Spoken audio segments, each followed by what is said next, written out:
দর্শক দেখেন ফ্যান গাছের অনেক উপকারিতা। এই ফ্যান গাছের শিকড় ভূত পেতনি তাড়ানোর জন্য একটা ধরনের উপকারী গাছ। এটা হলো আপনার এই যে পূব দিকে হয়ে এই শিকড়টা উত্তর দিকে যে শিকড়টা গেছে, এই শিকড়টা তুলবেন। শিকড়টা তুলুন এইভাবে।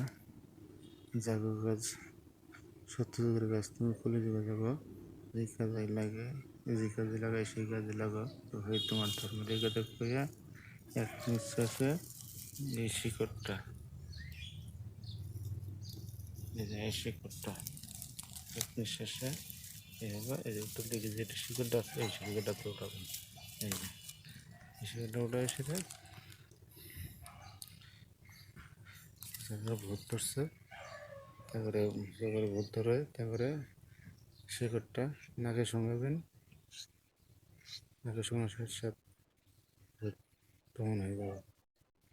তারপরে এই গাছটা তাবিজে মাদুলিতে ভরে গলায় দিয়ে দিবেন, নাহলে হাতে দিয়ে দিবেন।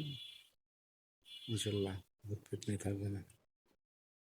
আশা করি কথা বুঝতে পারছেন।